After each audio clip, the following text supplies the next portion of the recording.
கர்த்தருடைய பரிசுத்த நாமத்துக்கு ஸ்தோத்திரம் உண்டாவதாக. நான் இந்த சர்பைக்கு வரும்போது பயங்கர போராட்டத்தோடு தான் முதல்ல இங்கே வந்தேன். பாஸ்டர் எனக்காக ப்ரேயர் பண்ணாங்க. எனக்கு டெலிவரன்ஸ் கிடச்சி, எனக்கு விடுதலை கிடச்சிச்சு. இந்த சர்ச்சுக்கு வரும்போது சொந்த வீடுலாம் வாடகை வீட்டில் தான் நான் இருந்தேன்.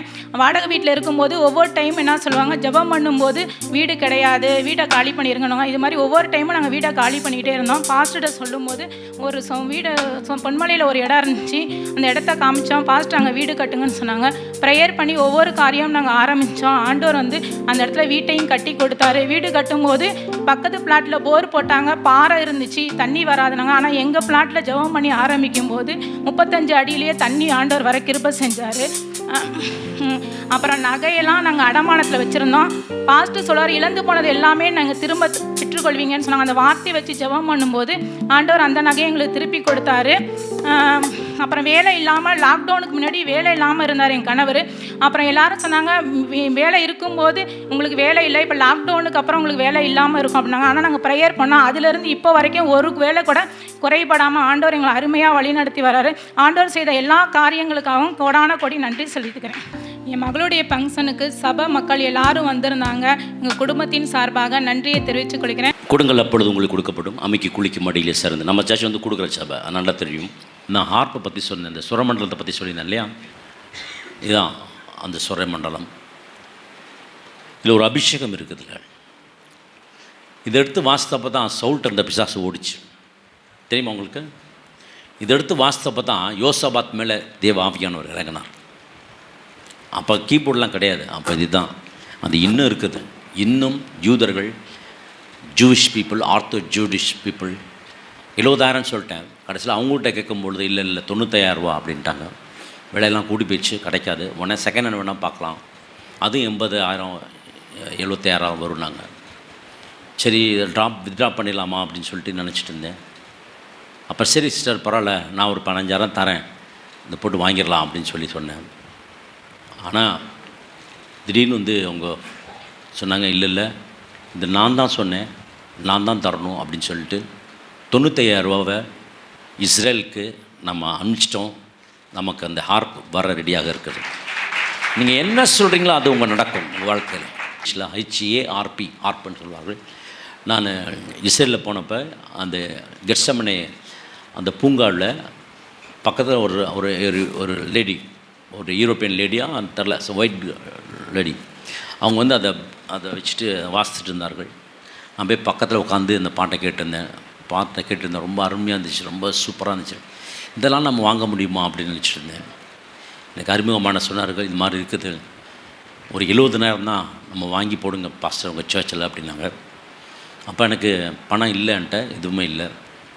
போன வாரம் ஒரு 2-3 வாரத்துக்கு முன்னாடி சொன்னேன், அப்படி சாதாரணமாக சொன்னேன். ஒரு சகோதரர் என்ன செஞ்சாங்க, டக்குன்னு என்ன பண்ணிட்டாங்க, பணம் அனுப்பிச்சி கொடுத்துட்டாங்க 40,000. அடுத்த பாதி 30 அடுத்த வாரத்தை தரேன்னு சொல்லிட்டுலாம் என்கிட்ட செய்யலை. பாஸ்டர் உங்களுக்கு 40,000 அனுப்புகிறேன் அப்படின்லாம் சொல்லலை. சார் கவிதா அவங்கள்ட்ட பணம்லாம் இல்லை, சீட்டு போட்டு வச்சுருந்த பணம் அதை எடுத்து கொடுக்க ஆரம்பித்தாங்க. கர்த்தருக்கு மகிமை உண்டாவதாக.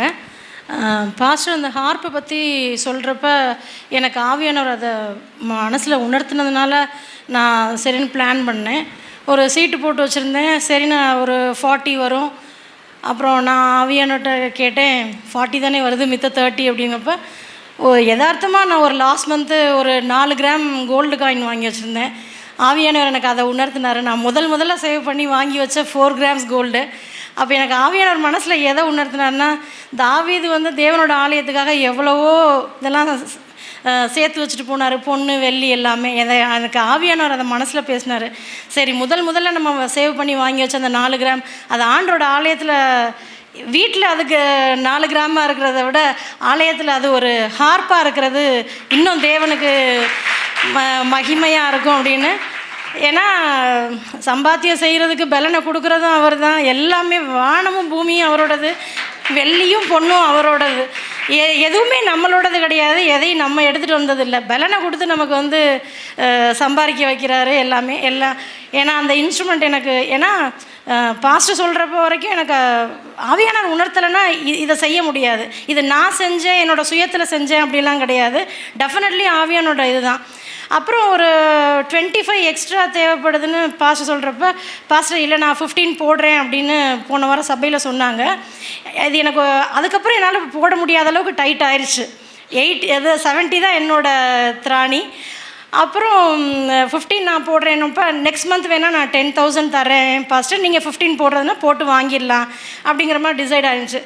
எதிர்பாராத விதமாக அந்த 25யும் கொடுக்குற மாதிரி எனக்கு ஒரு இன்கம் அதையும் வந்துருச்சு.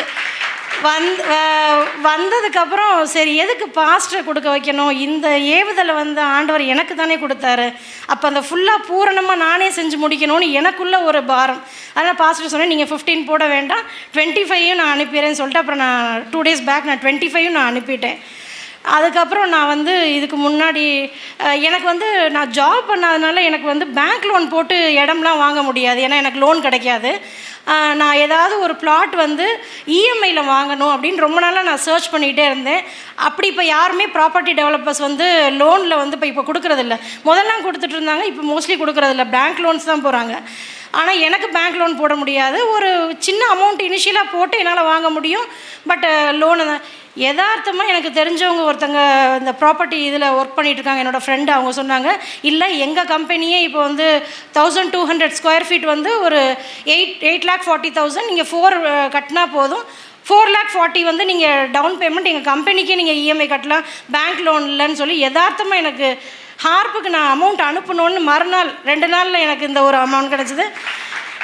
நேற்று போய் நான் அதை இது கொடுத்துட்டு அதை நான் பிளாட்டை ஃபிக்ஸ் பண்ணிவிட்டு வந்துட்டேன். அது கூட ஆண்டவர் எனக்கு நடத்தினது. அப்போ நான் உணர்ந்தேன், தேவனுக்கு கொடுக்க கொடுக்க தேவன் நமக்கு கொடுக்குறாருங்கிறத நான் சாட்சியாக நான் இங்கே சொல்ல விரும்புகிறேன். தேங்க்யூ. Psalm 37 இந்த மாத்துக்குரிய வாக்குத்தத்தை பார்த்துடலாம். அதுக்கு பின்பாக ஆண்டோடைய செய்திக்குள்ளே நம்ம கடந்து செல்லலாம், வேகமாக நம்ம கடந்து செல்லலாம். சங்கீதம் 37 எடுத்துட்டீங்களா? உன் வழியை கர்த்தருக்கு ஒப்புவித்து, உன் வழியை கர்த்தரிடத்துக்கு ஒப்புவித்து, அவர் மேல் நம்பிக்கையாயிரு, அவர் மேல் நம்பிக்கையாயிரு, அவரே காரியத்தை வாய்க்க பண்ணுவார். உங்க வழியை ஆட்ட ஒப்பு கொடுக்கணும். ஆமாம், ஆண்டோட ஒப்பு கொடுங்க. அப்போ அவர் ஆண்டோட ஒப்பு கொடுத்துட்டு என்ன பண்ணுமா, அவர் மேலே நம்பிக்கையாக இருக்கணுமா. இந்த மாதத்தில் உங்கள் வழியை ஆண்டவருக்கு ஒப்பு கொடுத்துருங்க. உங்களுடைய பாதைகளில் உங்களுடைய நேரத்தை எல்லாத்தையும் give first priority to the lord God and God will bless you.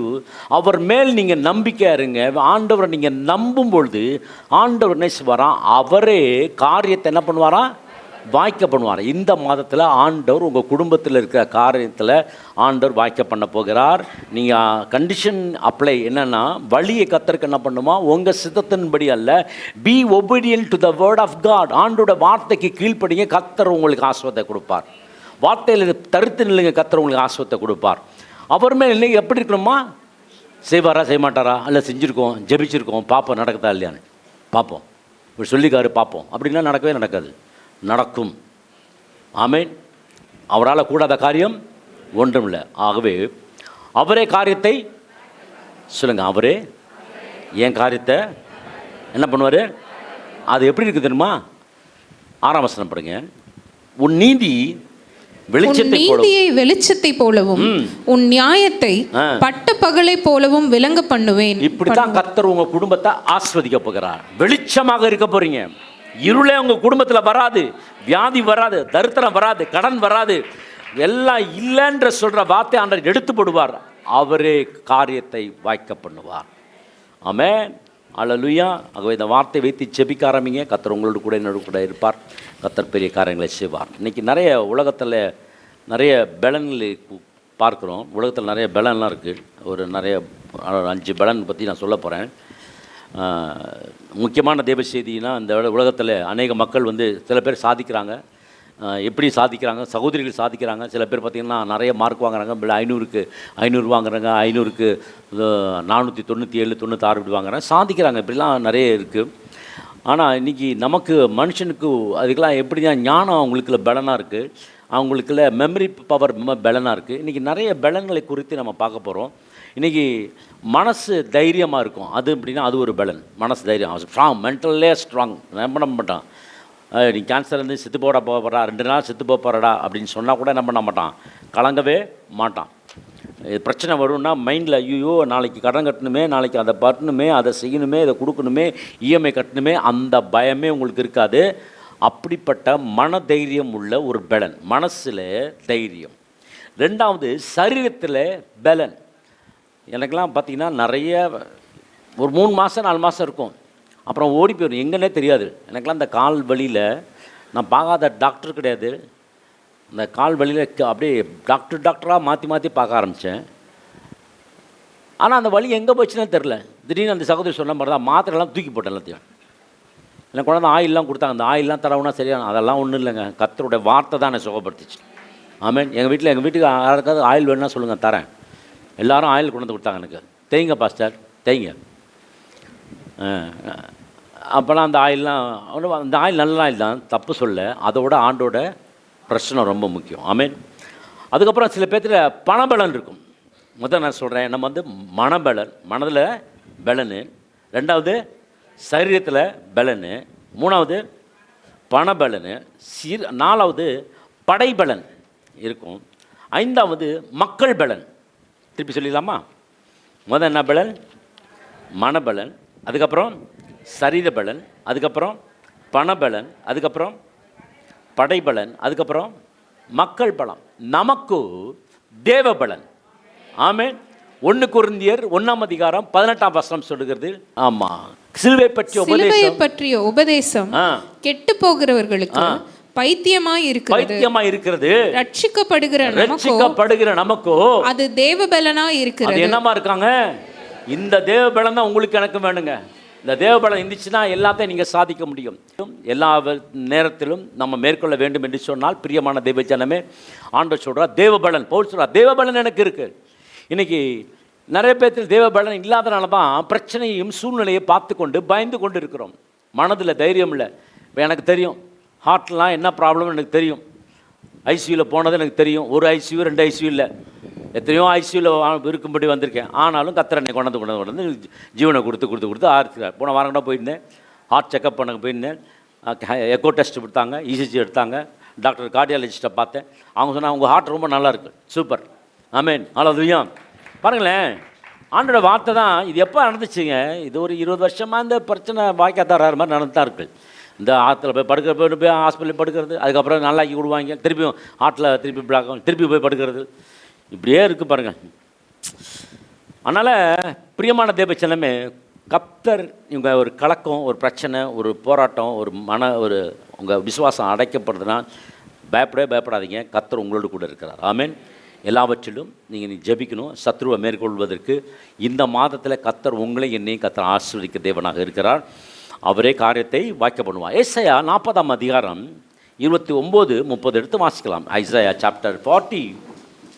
சோர்ந்து போகிறவனுக்கு அவர் பலன் கொடுத்து சத்துவம் இல்லாதவனுக்கு சத்துவத்தை பெருக பண்ணுகிறார். ஆமென். இளைஞர் இளைப்படைந்து சோர்ந்து போவார்கள், வாலிபரும் இடறி விழுவார்கள். கர்த்தருக்கு காத்திருக்கிறவர்களோ புதுபலன் அடைந்து கழுகுகளை போல செட்டைகளை அடித்து எழும்புவார்கள். அவர்கள் ஓடினாலும் இளைப்படையார்கள், நடந்தாலும் சோர்ந்து போகார்கள். ஆமென். ஹல்லேலூயா. இந்த வசனத்துல பின்பகுதி பார்த்தீங்கன்னா, இளைஞர் இளைப்படைந்து போவான், வாலிபரும் இடறி விழுவார்கள். நல்லா ஸ்ட்ராங்காக இருக்கிறவன், யூத்தாக இருக்கிறவன் அவெல்லாம் இறங்கி கீழே விழுவான். ஆனால் கர்த்தருக்கு காத்திருக்கவன் என்ன பண்ணுவான்? செட்டைகள் எடுத்து, இந்த மாதம் கர்த்தர் உங்களை எழும்ப பண்ணுகிற ஒரு மாதம். கர்த்தர் உங்களை என்னையும் கர்த்தர் எழும்ப பண்ணுகிற மாதம். செட்டைகளை அடித்து எழும்ப போகிறோம். பிரச்சனை என்னவா இருந்தாலும் பரவாயில்ல, கர்த்தர் உங்களை என்னை ஆசீர்வதிப்பார். ஒருவேளை நீங்கள் இந்த சர்ச்சுக்கு வரும்பொழுது பலவித பிரச்சனைகளோடு கூட நீங்கள் வந்திருக்கலாம். ஆனால் இன்றைக்கி ஒரு நற்செய்தி சொல்கிறேன், கர்த்தர் காரியத்தை வாய்க்க பண்ண போகிறார். சங்கீதம் 91 நம்ம எடுத்து வாசிக்கலாம். இந்த இடத்துல 91 இப்போ நீங்கள் படித்தோம் இல்லையா, அது ஒரு வார்த்தை இருக்கும், ரொம்ப அழகாக இருக்கும். அவர் சொல்வார், என்ன சொல்வாராம்? ஆபத்து நாளே என்னிடத்தில் அவன் வாஞ்சையாக இருக்கிறபடினால் அவனை, ஆமாம், வாஞ்சைன்னா என்னங்க எனக்கு ஒன்றும் புரியல. வாஞ்சைன்னா அன்பு. ஆண்டவரத்தில் அன்பாக இருக்கிறதுனால என்ன செய்வாராம்? அவனை நான் விடுவிப்பேன். என் நாமத்தை அவன் அறிந்திருக்கிறபடினால் அவனை என்ன பண்ணுவாராம்? உயர்ந்த அடைக்கலத்தில். பாருங்களேன் என்ன மாதிரி சொல்கிறாரு பாருங்கள். உயர்ந்த அது சொல்கிறான், என் நாமத்திற்கு பயந்துருக்கிறவர்களை நான் வந்து ஆசீர்வதிப்பேன் கொள்வேன்னு சொல்லிட்டு, என் நாமத்தை அவன் அறிந்திருக்கிறபடினால் உயர்ந்த அடைக்க ஆண்டவர் உங்கள் வாழ்க்கையில் ஒரு ஹைக்கு கொடுக்க போகிறார். உங்கள் குடும்பத்தில் ஒரு ஆசீர்வாதத்தை கொடுக்க போகிறார். உங்கள் குடும்பத்தில் ஒரு உயர்வை கொடுக்க போகிறார். உங்கள் பிள்ளைகளுக்கு ஒரு உயர்வை கொடுக்க போகிறார். ஆகவே பிரியமான தேவ ஜனமே, கர்த்தருக்கு காத்திருக்க புதுபலன் அடைவார்கள். உபாகம் 28:65 எடுத்து வாசிக்கலாம். உபாகம் 28:65. அந்த ஜாதிகளுக்குள்ளே உனக்கு இளைப்பாறுதல் இராது, உன் உள்ளங்கால்கள் தங்கி தரிக்க இடமும் இராது. அங்கே கர்த்தர் உனக்கு தத்தளிக்கிற இருதயத்தையும் சோர்ந்து போகிற கண்களையும் மனசஞ்சலத்தையும் கொடுப்பார். சஞ்சலத்தையும் கொடுப்பார் அப்படின்னு சொல்லுது. ஏன் கொடுப்பார்னா, ஆண்டவருக்கு அவங்க கீழ்ப்படிந்து நடக்கலனா இந்த மாதிரி தத்தளிப்புலாம் வரும். பார்த்துக்கோங்க. ஆண்டவருக்காக நீங்கள் எதையும் செய்யலைன்னா உங்களால் அதை மேற்கொள்ள முடியாது. பயமாக இருக்கும். ஒருவேளை கேன்சராக இருக்குமோ, ஒருவேளை இந்த காரியம் வேலை கிடைக்காமையே போயிருமோ, ஒருவேளை திருமணம் ஆகாமையே போயிருமோ, ஒருவேளை எங்கள் குடும்பம் ஆசீர்வாதம் இல்லாமல் போயிருமோ அப்படின்னு நீங்கள் எதையுமே நினைக்காதீங்க. கர்த்தர் உங்களுக்காக எனக்காக சொல்கிற அவங்க எல்லாம் சோர்ந்து போவாங்க. யோசப்போட வாழ்க்கையில் யோசப்பு பார்த்தீங்கன்னா சகோதரனால தான் நாளுக்கு நாள் என்ன பண்ணால் அவர் ஒஸ்ட்டாக தான் போய் சொல்லி அவன் திறப்படலை. பிரியமான தேவச்சனமே, கஷ்டம் யாருக்குங்க இல்லை, எல்லாத்துக்கும் இருக்குது. ஆனால் கர்த்தர் உங்களுக்குள்ளே எனக்குள்ளே இருந்தால் அந்த ஆசீர்வாதமாய் கர்த்தர் மாற்றி கொடுப்பார். Those who wait upon the Lord. ஆண்டவருக்காக நீங்கள் காத்திருக்கும் பொழுது தான் அந்த ஆசீர்வாதம் வரும். நிறைய பேர் காத்திருக்கிறதில்ல. இன்றைக்கி வேணும், நாளைக்கு வேணும், நாளைக்கு வேணும், இந்த வார்த்தை வேணும், இப்போவே வேணும். பாட்டு வேறு இருக்குது, இன்றைக்கே கொடுத்துங்க, இப்போவே கொடுத்துருங்க. ஆண்டவர் சொல்கிறார் வெயிட் பண்ணுறான் அப்படின்றார். எடுத்து வாசிக்கலாம். 1 சாமுவேல் 1:8 எடுத்து வாசிக்கலாம். அவன் புருஷனாகிய எல்கானா அவளை பார்த்து, அண்ணாளே அண்ணாளே ஏன் அழுகிறாய்? ஏன் அழுகிறாய்? ஏன் சாப்பிடாதிருக்கிறாய்? ஏன் சாப்பிடாம இருக்கிறாய்? ஏன் சஞ்சலப்படுகிறாய்? 10 குமாரரை பார்க்கிலும் 10 குமாரரை பார்க்கிலும் நான் உனக்கு அதிகமல்லவா என்றான். ஆமாம். இவளுக்கு வந்து அண்ணாளுக்கு வந்து குழந்தை இருக்காது. அவங்க என்ன செய்வாங்கன்னா, எப்போவும் வருஷந்தோறும் அந்த தேவாலயத்துக்கு வந்து பழி செலுத்திட்டு அங்கே போஜனம் சாப்பிட்டு அவங்க ஊருக்கு போவாங்க. இது அவங்க வழக்கமாக செய்து கொண்டிருக்கிறது. மடிவை, அதாவது 7ஆம் வசனத்தில் படிச்சிங்கன்னா பார்க்கும். அவள் கர்த்தருடைய ஆலயத்திற்கு போகும் சமயத்தில் அவன் வருஷந்தோறும் அந்த பிரகாரமாய் செய்வான். இவள் அவளை மனமடிவாக்குவாள். மனமடிவாக்குறா. அவள் ரொம்ப வருத்தப்படுறான். எல்லாத்துக்கும் அவனை ஊர் பார்க்குறாரு. இவர் எல்கானா பார்க்குறான். என்ன இவ்வளோ பெரிய பிரச்சனையாக இருக்குட. 8ஆம் வசனம் படிங்க. அவன் புருஷனா எல்கானா அவளை பார்த்து, அவள் புருஷனாகிய எல்கானா அவளை பார்த்து அண்ணாளே ஏன் அழுகிறாய்? ஏன் சாப்பிடாதிருக்கிறாய்? ஏன் சாப்பிடாம இருக்கிறாய்? ஏன் சஞ்சலப்படுகிறாய்? 10 குமாரரை பார்க்கிலும் நான் உனக்கு அதிகம் அல்லவா என்றான். சொல்றா, நீ ஏன் பயப்படுற? நீ ஏன் கவலைப்படுற? நான் தான் இருக்கேன்ல. அவங்கள பார்த்து நான் உனக்கு 10 பிள்ளைகளை பார்க்க நான் இருக்கேன்ல உனக்கு. நீங்க நம்ம நிறைய பேர் சொல்கிறான் நான் இருக்கேன். நீங்க நிறைய பேர் சொல்கிறாங்க நான் இருக்கேன். அவன் தான் முதல் ஆளாக கவுத்து விடுவான். ஆனால் பாருங்கள், எல்லாம் உட்காந்துருக்காங்க. எல்லாம் 2 குடும்பம். அவன் எல்கானா உட்காந்துருக்கா, பெண்ணினால் இருக்கா, அவங்க பிள்ளைங்க இருக்காங்க. இங்கே வந்து அண்ணாள் இருக்கா. எல்லாம் என்ன பண்ணுறாங்களாம்? 9ஆம் வசனம் படிங்களேன். சீலோவிலே அவர்கள் புசித்து குடித்த பின்பு. ஆமாம், என்னவா? புசித்து குடித்த பின்பு. சொல்லுங்களேன். புசித்து குடித்த பின்பு அப்போ என்ன பண்ணுற? ஒரு காரியம் செய்கிறா. அண்ணாள் எழுந்திருந்தாள். சொல்லுங்களேன். அண்ணாலே நீங்கள் எழும்பும் பொழுது கர்த்தர் உங்களை ஆஸ்வதிப்பார். எந்த இடத்துல பிரச்சனைகள் இருக்கிறதோ அந்த பிரச்சனையிலே கால் ஊன்றி நிற்கும்படி கர்த்தர் உங்களை எழுப்ப போகிறார். எழும்பி பிரகாசி, உன் ஒளி வந்தது. ஆமென், ஹல்லேலூயா. கர்த்தர் உதிக்கிற ஒளி நிறத்தில் ஜனங்களையும் ராஜாக்களையும் கர்த்தர் கொண்டு வருவார். நம்புறங்க ஒரு ஆமென் சொல்லுங்களேன். அவள் அண்ணாள் எழுந்திருந்தாளாம். எழுந்திருந்து எங்க போனா தெரியுமா? ஆசாரியனாகிய ஏலி கர்த்தருடைய ஆலயத்தின் வாசல் நிலையண்டையிலே ஒரு ஆசனத்தின் மேல் உட்கார்ந்திருந்தான். அவள் போய் மனம் கசந்து. என்னமா மனம் கசந்து? சொல்லுங்களேன். என்னமா மனம் கசந்து மிகவும் அழுது கர்த்தரை நோக்கி. யாரை நோக்கி? எல்கானாவை நோக்கி இல்லை. யாரை நோக்கி? கர்த்தரை நோக்கி ஜெபம் பண்ணுங்க. கர்த்தர் உங்க சிறையிருப்பை மாற்றி போடுவார். அவளுக்கு எழுந்து, நீங்கள் எழுந்துருங்க. இந்த சூழ்நிலை இருக்காதீங்க, எழுந்துருங்க. இந்த இது நமக்கு தேவையில்லை, எழுந்துருங்க. மனம் கசந்து மிகவும் அழுது கர்த்தரை நோக்கி விண்ணப்பம் பண்ணா அவன் எப்படி அட்ரஸ் பண்ணார் பாருங்க. சேனைகளின் கர்த்தாவே தேவரீர் உம்முடைய அடியாளின் சிறுமையை கண்ணோக்கி பார்த்து உம்முடைய அடியாளை மறவாமல் நினைத்தருளி உமது அடியாளுக்கு ஒரு ஆண் பிள்ளையை கொடுத்தால் அவன் உயிரோடு இருக்கும் சகல நாளும் நான் அவனை கர்த்தருக்கு ஒப்பு கொடுப்பேன். அவன் தலையின் மேல் சவரகன் கத்தி படுவதில்லை என்று ஒரு பொருத்தனை பண்ணினாள். ஒரு ஜெபம் பண்றது மாத்திரம் என்ன, ஆண் பிள்ளை தான் வேணும், பொம்பளை பிள்ளை கேட்க வேண்டியதானே. எடுத்தனே கேட்குற ஆண் பிள்ளை. ஆண்டவர் உங்களுக்கும் அப்படிப்பட்ட பெரிய ஆசை தான் கர்த்தர் கொடுப்பார். அண்ணால் என்ன பண்ணா, எழுந்திருந்து என்ன பண்ண போனா, ஆண்டவரே எனக்கு ஒரு ஆண் பிள்ளை கொடுத்தீங்கன்னா நான் உங்களை கொடுத்துறேன், நான் வச்சு அவனை வளர்ந்து நல்லா படிக்க வச்சு டாக்டர் இன்ஜினியர் ஆக்கிறேன், அதெல்லாம் சொல்லலை. எங்கே கொடுத்துட்றேன்? உங்களுக்கு கொடுத்துறேன். கர்த்தருக்கு கொடுங்க, கர்த்தர் உங்களை ஆஸ்வதிப்பார். த பெஸ்ட் கொடுங்க, ஆண்டவருக்கு ஆஸ்வதிப்பார். பாருங்க, இப்போ ஜெபிக்கிற பொழுது ஆண்டவர் அந்த ஜெபத்தை கேட்டாரா கேட்கலையான்னு உங்களுக்கு நிறைய நேரத்தில் சந்தேகமாக இருக்கும். ஆனால் வசனம் சொல்லுகிறது, 18ஆம் வசனம் எடுத்து வாசிக்கிங்க. அப்பொழுது அவள் உம்முடைய அடியாளுக்கு உம்முடைய கண்களிலே தயை கிடைக்க கடவது என்றால் பின்பு அந்த ஸ்திரீ புறப்பட்டு போய் போஜனம் செய்தாள். ஆமா, அதுக்கப்புறம் தான் சாப்பிட்றான். அவங்கெல்லாம் சாப்பிட்டாங்க, அவங்களுக்கு சந்தோஷமா இருந்துச்சு. இவ சாப்பிடல, இவள் எழுந்து போக ஆரம்பித்தாள். எழுந்து போயிட்டு என்ன பண்ணான்னா ஆண்டவர் சமூகத்தில் ஜெபிக்க ஆரம்பித்தாங்க. அதுக்கப்புறம் கொஞ்சம் ஜோம் பண்ணிட்டு போயிட்டேன்னு ஆண்டவர் சொல்கிறாரு, நீங்கள் பாரத்தோடு வரீங்க, பாரத்தை இறக்கி வச்சுட்டு போயிருங்க. திருப்பி போகிறப்ப அந்த பாரத்தை எடுத்துகிட்டு போயிருங்க. அதான் பிரச்சனை என்னென்னா, பாரத்தை இறக்கி வச்சிட்டிங்கன்னா இன்றைக்கி ஒரு நாள் செய்தி கர்த்தர் உங்களை ஆஸ்வதிப்பார். பாரத்தை இறக்கி வச்சிட்டிங்களே, கர்த்தர் உங்களை ஆஸ்வதிப்பார். நீங்கள் திருப்பியும் பாரத்தை எடுத்துகிட்டு போகிறது இல்லை. ஆமாம், கர்த்தர் மேல் பாரத்தை வைத்து விடு, அப்படி தானே வசனமே இருக்கு இல்லையா? பாரத்தை வைத்து விடு அப்படின்னு சொல்கிறாரு. நீங்கள் உங்கள் பாரத்தை என்கிட்ட கொடுத்துருங்கன்னு ஆண்டவரே கேட்குறாரு. நீங்கள் உங்களால் சுமக்க முடியாதுன்னு தெரியும். ஆகவே பிரியமான தேவச்சனமே, கர்த்தர் ஆஸ்வதிக்கிற தேவனாக இருக்கார். ஆகவே இந்த பகுதியில் ஆலயத்தில் வராங்க, பலி செலுத்துகிறாங்க, ஒரு கான்வர்சேஷன் நடக்குது. அந்த கான்வர்சேஷன் நடக்கும்பொழுது உனக்கு தான் பிள்ளைங்க இல்லையே, குட்டி இல்லை, உனக்கு எதுக்கு இது அப்படின்னு சொல்லி அவளை கிண்டல் பண்ண ஆரம்பிக்கிறாங்க. அதனால் அவர் மனம் கசந்து வேதனைப்படுத்தி துக்கப்படுத்துகிறாங்க. ரொம்ப கஷ்டப்படுறா. துக்க முகத்தோடு போய் என்ன பண்ணா, அழுகிறா. தேவ ஆண்டவர் ஜபச்சு வந்த பிறகு அதுக்கப்புறம் அவன் என்னமா இல்லை, துக்கமுகமாய் இருக்கலை. நீங்கள் இங்கே வந்துட்டீங்க இல்லையா, இந்த மாதம் அவர் காரியத்தை வாய்க்க பண்ணுவார். இந்த மாதம் ஃபுல்லாக கர்த்தர் உங்களை ஆஸ்வதிப்பார். 20ஆம் வசனம் படிங்க. சில நாள் சென்ற பின்பு அன்னாள் கர்ப்பவதியாகி ஒரு குமாரனை பெற்று கர்த்தரிடத்தில் அவனை கேட்டேன் என்று சொல்லி அவனுக்கு சாமுவேல் என்று பெயரிட்டாள். பாருங்க, சில நாள் இப்படி சொன்ன உடனே ஆண்டவர் இந்த ஜெபம் ரொம்ப பிடிச்சி போயிடுச்சு ஆண்டவருக்கு. ஏன்னா அவன் இருதயத்தை ஃபுல்லாக மனம் கசந்து அழுது. நீங்கள் அழ வச்சுட்டு இருக்கணும்னு ஆண்டவருக்கு ஆசையாங்க? இல்லைங்க, நீங்கள் சந்தோஷமாக இருக்கணும்னு தான் கர்த்தருக்கு ஆசைப்படுவார்.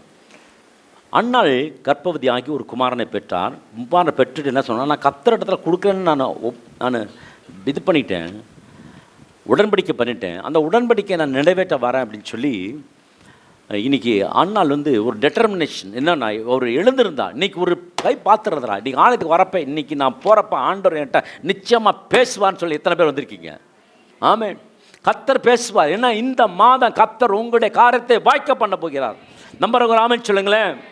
ஹல்லேலூயா. ஆகவே பிரியமான தேவச்சனமே, புருஷனோட சண்டை போடல, யார்கிட்ட போய் கேட்டாலாம் கர்த்தரிடத்தில் விண்ணப்பம் பண்ண ஆரம்பித்தான். விண்ணப்பம் பண்ணும்பொழுது கர்த்தர் அவனை ஆஸ்வதிக்க ஆரம்பித்தாள்.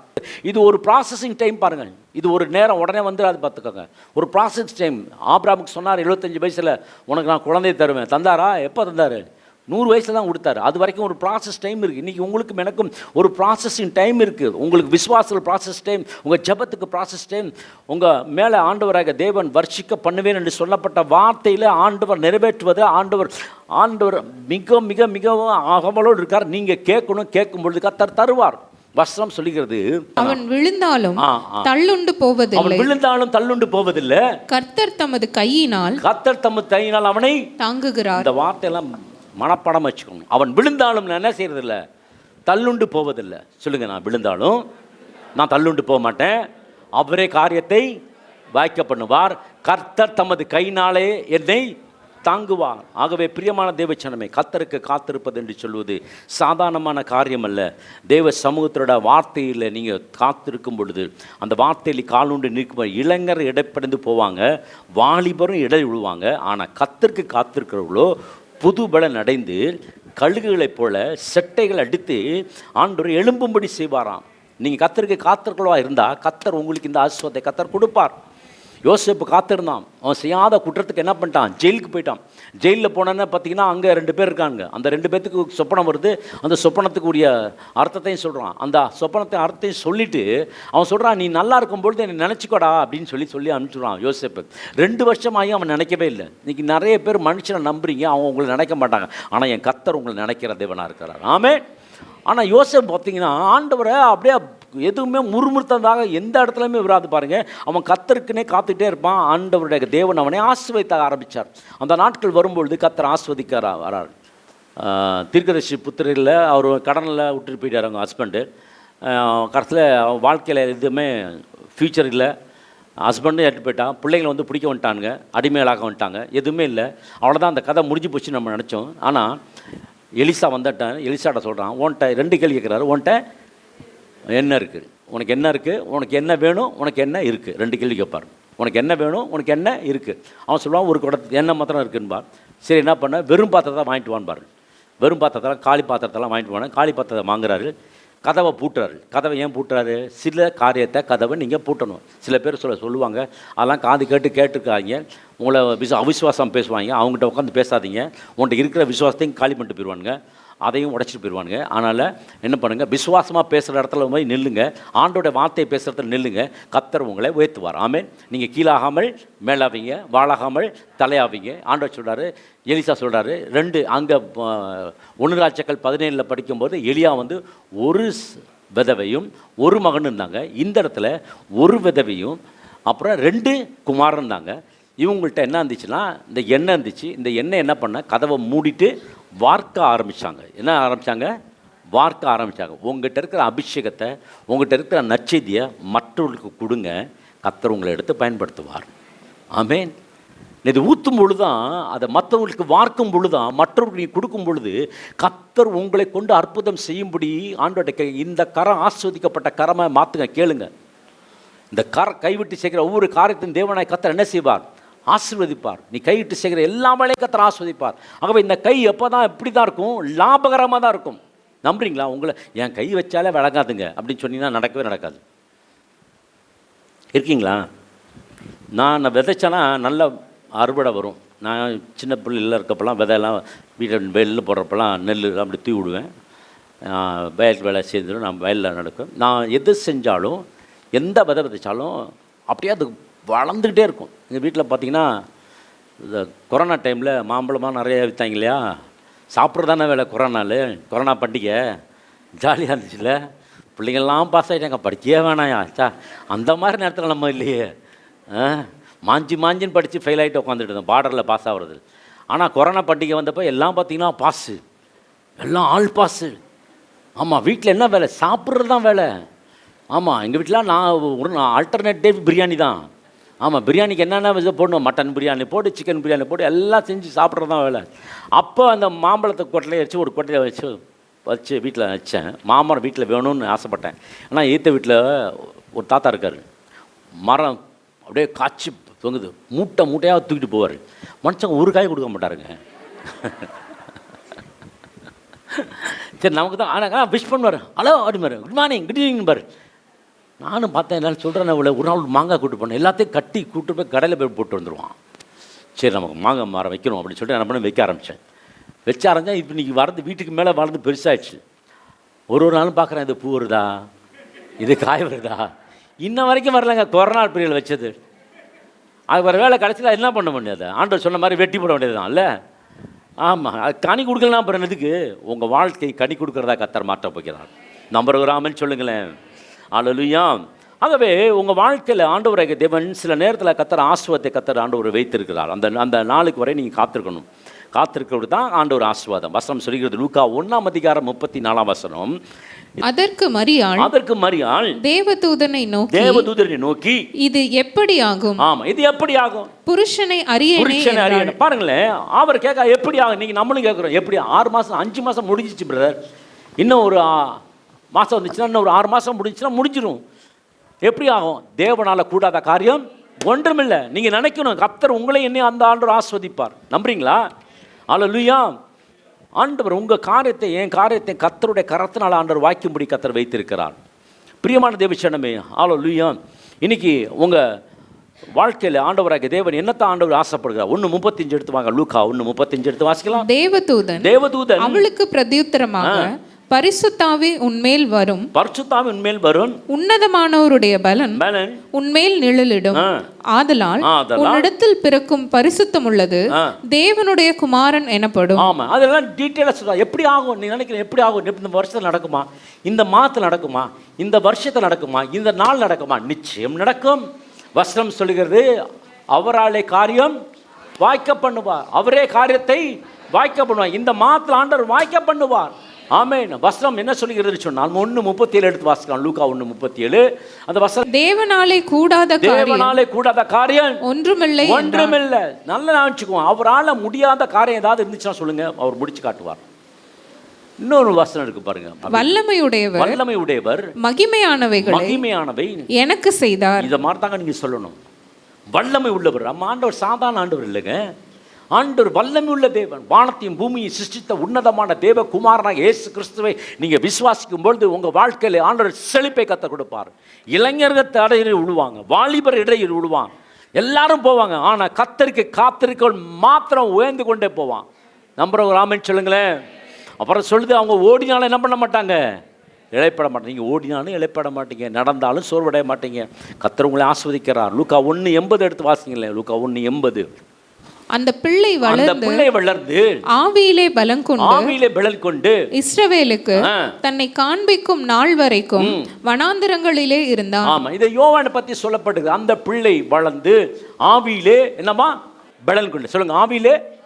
நீங்களும் என்ன பண்ணணும்? ஆவியிலே பலன் கொள்ளணும். அந்த பலன் எப்ப ஆண்டவர் கொடுத்தாரு? அப்போஸ்தலர் 1:8 ஆண்டவர் சொல்றாரு, பரிசுத்த ஆவி உங்களிடத்தில் வரும்போது என்னமா நீங்கள் பலன் அடைந்து என்னமா பலன் அடைந்து நீங்கள் பலன் அடைந்து. பலன் இருந்தால் தாங்க விசுவாசிக்கு ஒரு பலன் வேணும். இன்னைக்கு பார்த்துக்கணும், பணபலன் இருக்கு, அதுக்கப்புறம் மனபலன் இருக்கு, சரீர பலன் இருக்கு, என்ன பலனும் இருக்கு, மக்கள் பலன் இருக்கு. ஆனால் கர்த்தருடைய பலன் இல்லையே, தேவ பலன் இல்லையே. தேவ பலன் தான் உங்களுக்கும் எனக்கும் தேவை. அந்த பலன் யார் கொடுக்காருன்னா பரிசுத்த ஆவியானவர் கொடுக்கிறார். ஹோலி ஸ்பிரிட். பரிசுத்த ஆவி உங்களிடத்தில் வரும்போது நீங்கள் பலன் அடைந்து, அதுக்கப்புறம் சொல்றாரு எப்படி முடிப்பனா, எனக்கு சாட்சியாக இருப்பீர்கள் என்று சொல்லி. எருசலேமிலும் யூதேயா முழுவதிலும் சமாரியாவிலும், அதுக்கப்புறம் என்னங்க போயிட்டாரு? பூமியின் கடைசி பரியந்தம் எனக்கு என்னமா இருப்பீங்களா? சாட்சியா இருப்பீங்களாங்க. கர்த்தர் உங்களை சாட்சியா வைக்க போறாருங்க. இயேசு கிறிஸ்து தான் மெய்யான தேவன் என்று சொல்ல போறீங்க. கர்த்தர் உங்க குடும்பத்தை ஆஸ்வதிக்க போகிறார். ஆமென். லூக்கா 2:40 எடுத்து வாசிக்கலாம். லூக்கா 2:40. பிள்ளை வளர்ந்து ஆவியிலே பலன் கொண்டு ஞானத்தினால் நிறைந்தது. ஆமா, என்னமா ஆவியினாலே பலன் கொண்டோம். தேவனுடைய கிருபை, தேவனுடைய தயவு உங்களுக்குள்ள இருந்துச்சுன்னா நீங்க ஓடினாலும் இளைப்பட மாட்டீங்க, நடந்தாலும் சோர்வடைய மாட்டீங்க. கர்த்தர் கழுகுகளை போட்ட செட்டைகளை அழித்து உயர பறக்கும்படி கர்த்தர் உங்களை வைத்திருக்கிறார். இந்த கழுகை பற்றி உங்களுக்கு தெரியும். அது 40வது வயதில் தன்னை ரினியூ பண்ணிக்கும். அதை he has to renew it. அதை ரினியூ பண்ண வேண்டும். ஆண்டவராகிய தேவன் உங்களுக்கும் எனக்கும் அப்படிப்பட்ட ஒரு பலத்தை கர்த்தர் கொடுத்துருக்கிறார். பிசாசுகளை துரத்தும்படி கர்த்தர் உங்களுக்கு எனக்கு அபிஷேகத்தை கொடுத்துருக்கிறார். ஏசாயா 40ஆம் அதிகாரம் 1, 2, 3 எடுத்து வாசிக்கலாம். என் ஜனத்தை ஆற்றுங்கள் தேற்றுங்கள். எருசலேமுடன் பட்சமாய் பேசி அதன் போர் முடிந்தது என்றும் அதன் அக்கிரமம் நிவர்த்தி ஆயிற்று என்றும் அது தன் சகல பாவங்களின் நிமித்தம் கர்த்தரின் கையில் ரெட்டிப்பாய் அடைந்து தீர்ந்தது என்றும் அதற்கு கூறுங்கள் என்று உங்கள் தேவன் சொல்லுகிறார். அவன் கர்த்தரின் கையில் இருந்து எத்தனை மடங்கு வருமா? ரெட்டிப்பாய் அடைந்து தீர்ந்தது என்று அதற்கு சொல்லுங்க. கர்த்தர் உங்க பிள்ளைகளை ஆஸ்வதிப்பார், உங்க சந்ததி ஆஸ்வதிப்பார், உங்க பிள்ளைகளின் பிள்ளைகளை ஆஸ்வதிப்பார், உங்க பிசினஸ் ஆஸ்வதிப்பார், உங்க தேவையை கர்த்தர் ஆண்டவர். ஹல்லேலூயா. எருசலேமுடைய பட்சமாய் பேசி அதன் போர் முடிது. இனிமேல் அக்கிரமம், இனிமேல் சண்டை இல்லை, எல்லாம் நின்று போயிடுச்சு. அவங்க பாவத்தெல்லாம் ஆண்டவர் நிவர்த்தி பண்ணிட்டாரு. இனி ஆசீர்வாதத்துக்குள்ளே போக போறீங்க. 2ஆம் வசனம், எருசலேமுடன் பட்சமாய் பேசி அதன் போர் முடிந்தது என்றும் அதன் அக்கிரமம் நிவர்த்தி ஆயிற்று என்றும் அது தன் சகல பாவங்களின் நிமித்தம் கர்த்தரின் கையில் இரட்டிப்பாய் அடைந்து தீர்ந்தது என்றும் அதற்கு கூறுங்கள் என்று உங்கள் தேவன் சொல்லுகிறார். 3ஆம் வசனம் வாசிக்கலாம். கர்த்தருக்கு வழியை ஆயத்தப்படுத்துங்கள். என்ன பண்ணுமா? வழி ஆயத்தப்படுத்தணும். 2 பேர்கிட்ட போய் சொல்லுங்க, இயேசு உங்களை நேசிக்கிறார், இயேசு உங்களை அற்புதம் செய்கிறார், கர்த்தர் உங்களை ஆஸ்வதிக்கிறார் சொல்லுங்க. அவாந்திர வெளியிலே நம்முடைய தேவனுக்கு பாதையை செவ்வை பண்ணுங்கள் என்றும். நீங்க பண்ண வேண்டிய காரியங்கள் எதற்கு? பூமியில கர்த்தர் உங்களை ஏன் உயிரோட வச்சிருக்காரு? ஏன் நீங்க ஞானஸ்தானம் எடுத்திருக்கீங்க? ஏன் இங்கே பாருங்கன்னா கர்த்தருடைய வார்த்தையை கேட்க பாருங்க. அந்த வார்த்தை உங்களை எதில் நடத்தும்னா நீங்கள் இடராதபடி கர்த்தர் ஆண்டவர் நடத்தும். உங்கள் வாழ்க்கையில் அதிசயத்தை காண போகிறீங்க. உங்கள் குடும்பம், உங்கள் பிள்ளைகள் கர்த்தரால் போதிக்கப்பட்டிருப்பார்கள். பிள்ளைகள் சமாதானம் பெரிதாக இருக்கும். ஆமென், ஹல்லேலூயா. கர்த்தர் உங்களை என்னை நேசிக்கிற தேவனாக இருக்கிறார். அதற்காக தான் நம்ம ஆலயத்துக்கு வராமல் ஒழிய தேவனுடைய வார்த்தையை நம்ம கேட்டு பலன் அடையும்படியா. கர்த்தருக்கு காத்திருக்கிறோம். புது பலன் அடைந்து கழுகு போல செட்டைகள் அடித்து அவங்க என்ன பண்ணுவாங்களா? என்னவா? ஓடினாலும் சொல்லுங்களேன், ஓடினாலும் சொல்லுங்க, ஓடினாலும் இந்த மாடிப்படி ஏறி வர முடியல பாஸ்டர். ஓடினாலும் என்ன பண்ண மாட்டாங்களா? நீங்கள் மாடிப்படி ஏறி வந்தாலும் உங்களுக்கு இழைப்பா. அந்த ஞானசன சிஸ்டம் வந்திருக்காங்க, அவங்க கஷ்டம், அவங்களுக்கு வீசிங் இருக்குது. ஆனாலும் இந்த மாடிப்படியில் ஏறி இந்த 1ஆம் தேதி ஆச்சு ஆண்டவர் சமுத்திரம் போகணும். இப்படி வந்தீங்கன்னா கர்த்தர் உங்களை ஆஸ்வதிப்பார். ஏதாவது எதிர்பார்த்து வாங்க. என்கிட்டது இல்லை, ஆண்டோட்டந்து. கர்த்தர் நல்லவர். ஆமென். சந்தோஷமாக இருக்கீங்களா? ஓடினாலும் இடைப்பட மாட்டீங்க, நடந்தாலும் சோர்வடைய மாட்டீங்க. கர்த்தர் உங்களுக்காக இருக்கிறார். வசனம் சொல்லிக்கிறது என்னவென்று சொன்னால் எஸ்தர் 4:16, நீ இந்த காலத்திலே மௌனமாயிருந்தால் யூதருக்கு சகாயமும் ரட்சிப்பும் வேறொரு இடத்திலிருந்து எழும்பும். அப்பொழுது நீயும் உன் தகப்பன் குடும்பத்தாரும் அழிவீர்கள்.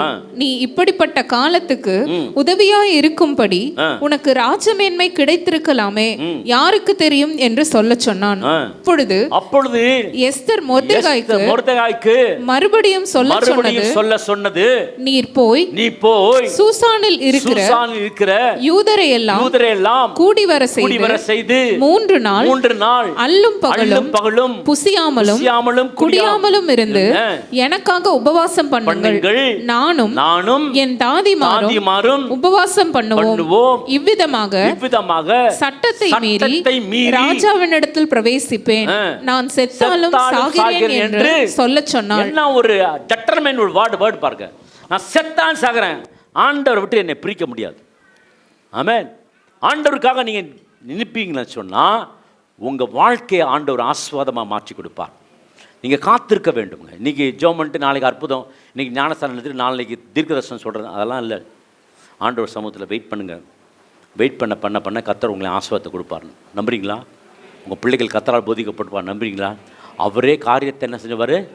வாய்க்க பண்ணுவோம். உங்கள் என்னென்ன காரியம் வாய்க்கலையோ அதெல்லாம் இன்றைக்கி சொல்கிறேன், இயேசு நாமத்தில் உங்கள் வாழ்க்கையில் நிறைவேறும். நம்புகிறாமன்னு சொல்லுங்களேன். இயேசு நாமத்தில் நிறைவேறும். ஹல்லேலூயா. நல்ல தேவனே, இந்த நாளுக்காகவே நன்றியோடு துதிக்கிறோம், ஸ்தோத்திரிக்கிற கர்த்தாவே. ஆண்டவரே, இந்த பிறந்த நாள் காணுகிற ஆண்டவரே போதகரமுடைய கருத்தில் ஒப்புக் கொடுக்கிறோம். கர்த்தருடைய கிருபையினால் 63 வருடம் முடிக்க கர்த்தர் கிருபை பாராட்டினீங்க. கர்த்தாவே, ஊழிய பாதையில் இத்தனை நாட்கள் நீங்கள் கடந்து வரவும் இந்த சபையை நடத்தவும் கர்த்தாவே எல்லா காரியங்களிலும் கர்த்தர் நீங்கள் உங்களுடைய கிருபையை ஊற்றி நீங்கள் ஆசீர்வதிச்சதுக்காக நன்றி. பலவீனத்தில் உங்களுடைய பலன் பூர்ணமாக விளங்கியதற்காக உமக்கு நாங்கள் நன்றி செலுத்துகிற சுவாமி. ஆண்டவரே, தொடர்ந்து ஆண்டவரே அந்த வழியை கர்த்தருக்கு ஒப்புவித்து அவர் மேல் நம்பிக்கையாயிரு, அவரே காரியத்தை வாய்க்க பண்ணுவார் என்ற வார்த்தைப்படி தொடர்ந்து உம்முடைய பாதைகளை நோக்கி உம்மை பிடித்து கொண்டு வாழ அநேக ஆண்டுகளை காண கர்த்தர் கிருபை பாராட்டுங்க. சௌக்கியத்தையும் ஆரோக்கியத்தையும் வர பண்ணுவேன்னு சொன்ன தோப்பன் அப்படியே செய்து நீங்கள் ஆசீர்வதிப்பதற்காக உமக்கு கோடானு கோடி நன்றி செலுத்துகிறோம். கொடுத்த குடும்பத்தை ஆசீர்வதிங்க, பிள்ளைகளை ஆசீர்வதிங்க, பேர பிள்ளைகளை ஆசீர்வதிங்க. ஆண்டவரே, ஆர்பிசி குடும்பம் முழுமைக்கும் ஆண்டவரே இந்த கிருபையும் சமாதானமும் கடந்து வரும்படிக்கு ஆண்டவரே இந்த அபிஷேகம் முழுமையாகும்படிக்கு நம்முடைய திருக்கரத்தில் நாங்கள் ஒப்புக் கொடுக்கிறோம். இயேசு கிறிஸ்துவின் வல்லமை உள்ள நாமத்தை கொண்டு ஜெபிக்கிறோம்.